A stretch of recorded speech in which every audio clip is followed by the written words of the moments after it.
이 새벽 우리에게 주신 하나님 말씀은 호세아 10장 1절에서 15절까지의 말씀입니다.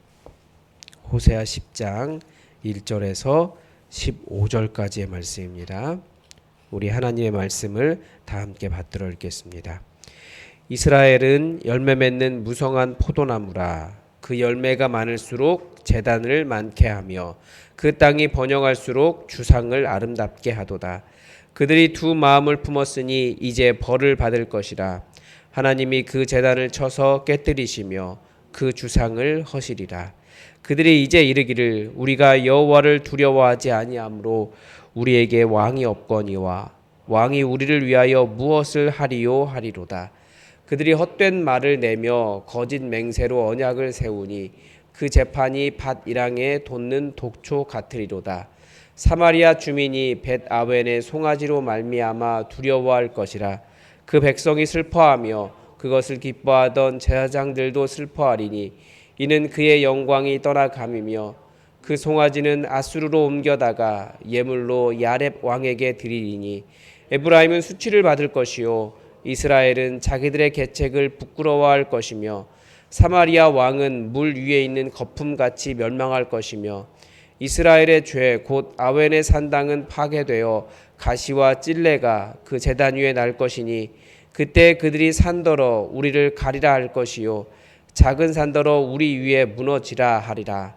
이스라엘아 내가 기브아 시대로부터 범죄하더니 지금까지 죄를 짓는구나.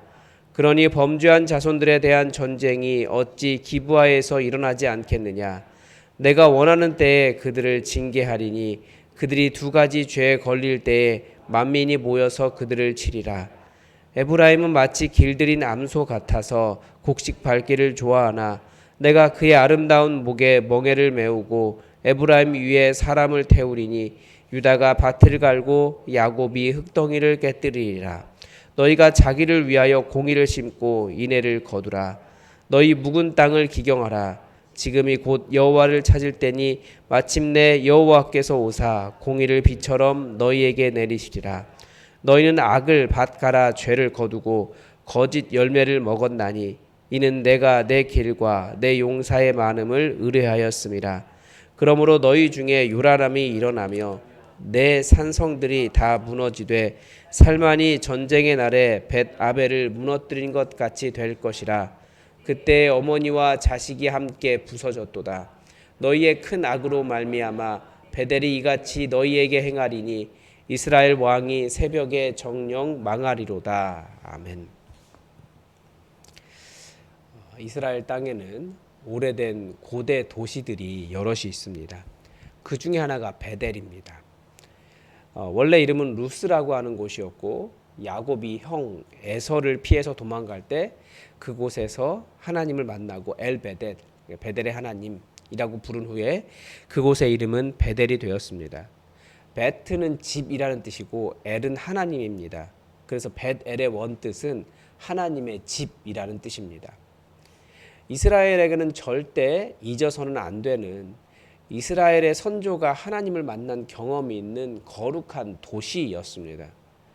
그런데 이스라엘이 북이스라엘과 남유다로 나뉘면서 베델의 의미는 바뀌어 버렸습니다.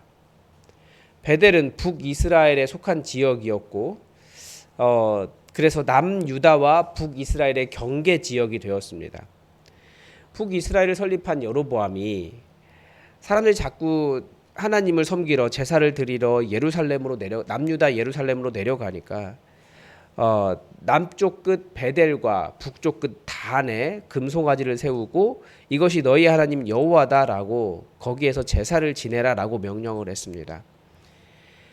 여호와 하나님께서는 형상을 금지하셨기 때문에 사람들은 이 송아지가 여호와 하나님을 의미하는 것은 아니었다라는 말을 합니다. 그 송아지는 여호와 하나님의 발등상이었고 그 위에 그 송아지상 위에 하나님께서 계신다. 보이지 않는 하나님께서 계신다. 이렇게 했다라는 거죠. 그런 식으로 신학적 의미를 부여했습니다. 말이 되지 않습니까? 하나님은 어느 곳에 계시기 때문에 뭐 꼭 예루살렘이어야 하느냐. 뭐 베델에서 섬기든 뭐 단에서 섬기든 어차피 보이지 않는 하나님 어디든 계신 하나님 섬기면 되는 것 아니냐. 그런 식으로 의미 부여했던 것입니다. 그리고 또한 제사장은 레위인만 세워질 수 있었는데 레위인들이 여로보암의 그런 그 율법을 어긴 것, 오직 한 성소를 이야기했는데 그 어긴 것 때문에 다 남유다로 도망가 버렸기 때문에 결국 북이스라엘에 원하는 사람들, 여로보암이 원하는 사람들 제사장으로 세웠습니다. 이게 말장난인 거예요. 다 남유다로 도망갔는데 제사장 없으니까 여기 성소에 제사장 세워야지. 그러면서 아무든지 세웠습니다. 하나님 법을 지킨다라고 하는 건 그 상황이 안 되면 내려놓고 자기가 틀렸다는 걸 인정할 줄 알아야 되는데 사람들이 그런 것이 없는 거죠. 하나님 어쨌든지 자기를 정당화하려고 하는 거예요. 그 이외에도 남유다와 차별을 두기 위해서 여로보암이 날짜를 한 달을 바꿔버렸습니다. 그래서 북이스라엘과 남유다가 달력이 다르죠. 그래서 이 베델은 그때부터 하나님의 말씀을 버리고 우상을 숭배하는 중심지가 되어버렸습니다. 여호와 하나님을 부른다고 말하지만 실제로는 그들의 종교적인 방법은 여호와 하나님의 처음부터 율법을 어긴 것이었기 때문에 여호와 하나님을 섬기는 율법적인 방법이 아니라 바알제이나 그 가나안 지역의 음란한 제의 방법이었습니다. 그래서 어제 그 가나안 제의가 그 바알 제의가 얼마나 음란한지 말씀을 드렸습니다. 이게 혼합되는 거예요. 오늘 본문 호세아 10장은 바로 그 벳엘에 대한 비판을 중심으로 하고 있습니다. 먼저 1절부터 4절은 이스라엘의 제의가 어떤 문제를 가지고 있었는가에 대한 일종의 서론격입니다. 하나님께서 보시기에 이스라엘이 무언가 열매를 맺긴 합니다. 아주 무성하게 열매를 맺습니다. 그러니까 돈도 많아지고 부유해지고 풍족해졌습니다. 그런데 그 열매가 결국 어디로 가고 있습니까? 그 땅에 제단을 많이 쌓더라는 거예요. 주상도 많이 세우더라는 거예요. 제단은 당연히 신에게 제물을 드리려고 하는 단이고 주상은 이 기둥같이 세워진 것입니다. 그래서 그 나무나 돌 같은 거 세워놓은 것인데 이게 다 가나안 지역에서 신처럼 섬기던 거예요. 그러니까 신이 워낙 많으니까 그 신 이름 다 할 수 없으니까 주상 세워놓고 이름 그 자기가 원하는 신의 이름으로 부르는 거죠. 어떻게 보면 굉장히 신을 의지하는 신심이 가득한 민족인 건 맞아요. 뭔가 이렇게 주어지니까 감사합니다. 하나님 감사합니다. 그러면서 뭔가 세우더라는 거예요. 그런데 그게 종교적인 마음이 굉장히 강력한 사람들이었다라는 것을 보여주죠. 그런 다 우상 숭배였어요. 하나님을 따르는 것과는 아무런 상관이 없었습니다. 그렇지만 그들 마음속에는 그런 마음이 있었을 거예요. 나는 하나님을 섬기는 굉장히 종교적인 신실하고 착한 사람이야 라고 생각을 했다라는 거예요. 그런데 하나님께서 보시기에는 그건 하나님 섬기는 게 아니었다라는 거죠. 하나님은 하나의 성소를 말씀하셨습니다. 그러니까 예루살렘에서 제사를 지내야 했던 거예요. 그런데 종교적인 마음이 가득 찬 사람들, 어디에서든지 하나님 모든 곳에 계시는데 꼭 거기에서만 제사를 지내야 하느냐. 종교적인 마음이 가득 차서 자기가 원하는 곳에 제단을 쌓기도 하고 부유한 사람들은 자기 집에 제단을 두기도 하고 이렇게 하면서 내가 하나님을 잘 섬기고 있다. 내가 여호와께 온갖 정성을 다하고 있어라고 생각을 했더라는 겁니다. 오늘 본문 2절은 그것이 그들의 두 마음이다라고 가르쳐 줍니다. 어제 말씀드린 혼합 종교를 이야기하는 것입니다. 여호와 하나님을 섬기는 것 같으나 실제로는 가나안 우상을 섬기는 것입니다.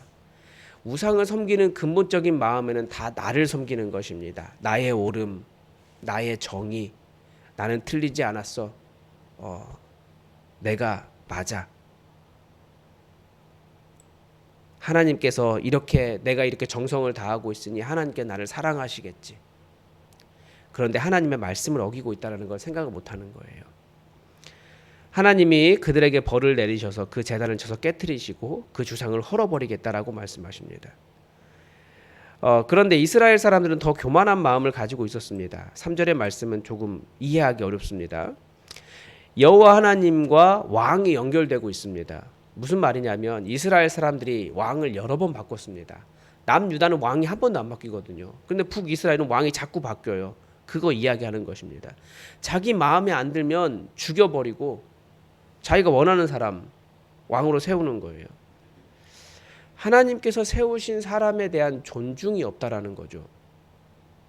그래서 왕이 있은들 무슨 소용이 있느냐? 아니 왕이 세워져 있지만 내가 그 사람 죽이고 내가 왕이 된들 무슨 소용이 있느냐? 그 안에는 뭐가 있습니까? 우리가 죽여도 여호와 하나님이 무슨 힘을 발휘하겠느냐?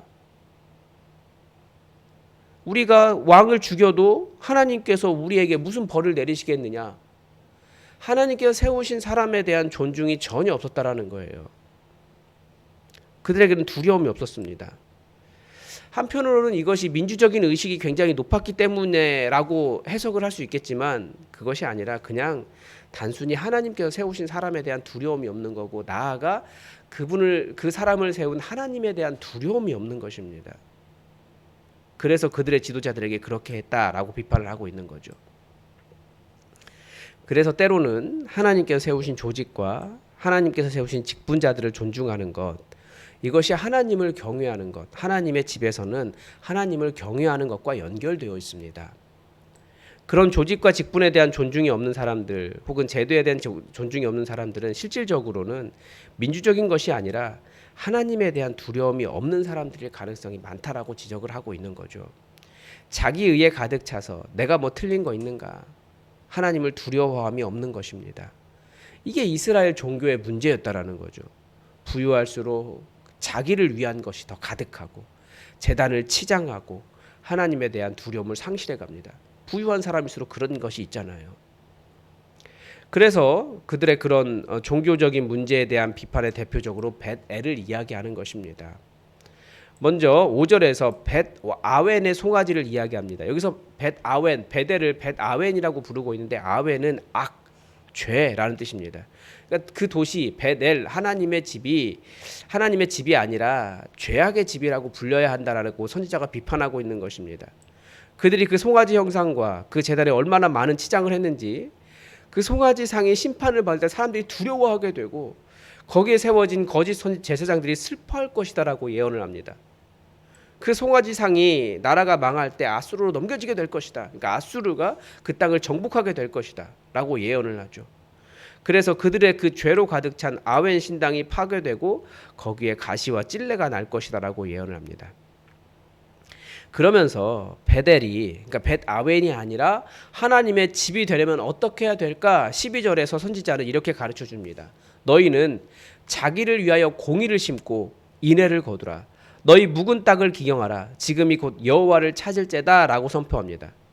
그러니까 공의를 심고 인애를 거두는 일을 농사에 비유하고 있는 거죠. 하나님께서 원하시는 것은 바로 공의와 인애라는 것입니다. 온갖 탐욕으로 가득 찬 죄악의 집이 하나님을 닮은 공의와 인애로 가득 차야 하는 것은 너무나 당연합니다. 그러나 이미 죄악으로 가득 찬 도시가 공의와 인애로 채워지는 방법은 봄에 농사 짓듯이 다 뒤집어 엎는 수밖에 없다라는 거예요. 그래서 하나님은 아수르가 와서 이제 북이스라엘을 완전히 뒤집어 엎고 기경하려고 하신다라고 지금 예언하고 있는 거죠. 그래서 북이스라엘의 패망은 사실은 하나님께서 그 땅에 농사를 다시 지으시려고 그 땅에 공의를 심고 인애를 거두려고 하시는 과정입니다. 그래서 그 다음에 마지막 부분에도 그 벳아벨에 대한 이야기를 하잖아요. 벳아벨이 정확한 위치를 알 수 없는데 벳아웬, 베델, 벳아웬, 벳아벨 전부 다 비슷한 이름을 가지고 있기 때문에 벳아벨처럼 그렇게 망하게 될 것이다. 벳아벨이 베델이 그 이야기를 비유로 하고 있습니다. 하나님께서는 사실 교회에 바로 이런 공의와 인애를 기대하십니다. 근데 공의는 바른 거거든요. 인애는 그럼에도 불구하고 사랑입니다. 어떻게 공의와 인애가 공존할 수 있을까요? 우리는 공의를 세우기 위해서 때로는 좀 잔인하고 뭐 명확하게 끊어낼 거 끊어내고 막 이런 것들을 하는 것이 공인데 어떻게 인애와 함께 어울릴 수 있을까요? 이건 결국 예수 그리스도의 십자가 위에서밖에 이루어질 수 없는 일입니다. 예수 그리스도의 십자가 위에서는 우리의 죄값을 대신 지불하시는 하나님의 공의가 이루어지고 있고 그렇지만 그 공의 때문에 우리가 살게 된 인애가 이루어진 곳이 십자가 현장입니다. 그래서 우리가 교회를 이룬다라고 하는 것은 바로 그런 공의와 인애가 함께하는 현장이라는 거예요. 우리는 이 시대에 교회의 타락들을 많이 봅니다. 성탄절이라고 아무리 아름답게 화려하고 성탄 잔식을 해 보아도 때로는 탐욕으로 가득 차 있다라는 것을 우리는 알고 있습니다. 두 마음을 품고 있는 혼합 종교의 양상이 그대로 있는 거죠. 그 안에 탐욕으로 인한 사람의 그 탐욕으로 인해 공의와 인애가 사라져 있는 곳들이 많이 있습니다. 우리가 함부로 말할 수 없지만 오늘 아침에도 새벽에도 잠깐 이렇게 핸드폰을 켰는데 그 기사에 그게 나와 있더라고요. 어떤 교회가 100여 명이 집단 난투극을 벌였다고 기사가 났더라고요. 근데 이게 뭐 멀리 있는 이야기가 아니에요. 오죽했으면 교회에 대한 판례집 그런 게 너무 많아서 교회는 그게 가득 차 있습니다. 너무나 많습니다. 왜 그렇겠습니까? 그게 바로 베델이 아니고 벳아웬이라는 거죠. 벳아벨처럼 될 거라는 거예요. 하나님은 그런 교회들을 결국 뒤집어 엎으실 것이다. 그게 이 호세아서의 메시지입니다. 그리고 하나님께서 원하시는 공의를 심고 인애가 거둘 수 있도록, 즉 십자가의 역사가 드러날 수 있도록 하실 것이다. 그게 호세아서의 메시지입니다. 우리가 이런 호세아서의 메시지를 잘 기억하고 공의와 인애, 공의와 사랑이 공존하는 하나님을 닮아가는 교회를 세워갈 수 있기를 바랍니다. 하나님은 하나님의 집에 공의와 인애가 가득하기를 원하십니다. 오늘도 하나님의 뜻이 우리에게 이루어지기를 주기도문으로 기도하겠습니다. 하늘에 계신 우리 아버지, 아버지의 이름을 거룩하게 하시며 아버지의 나라가 오게 하시며 아버지의 뜻이 하늘에서와 같이 땅에서도 이루어지게 하소서. 오늘 우리에게 일용할 양식을 주시고 우리가 우리에게 잘못한 사람을 용서하여 준 것 같이 우리 죄를 용서하여 주시고 우리를 시험에 빠지지 않게 하시고 악에서 구하소서. 나라와 권능과 영광이 영원히 아버지의 것입니다. 아멘. 여러분 주일 예배를 위해서 기도해 주십시오. 우리 주일 예배가 하나님을 만나는 기쁨으로 가득 차 있는 그런 곳 되게 해달라고 기도해 주십시오. 그리고 VIP를 보내어 주시고 또 VIP들이 교회에 등록하는 일이 일어날 수 있게 해달라고 기도해 주십시오. 우리 다 함께 이번 주일을 위해서 함께 기도하고 또 여러분의 기도 제목 가지고 간절히 기도해 주시기 바랍니다. 다 함께 기도하겠습니다.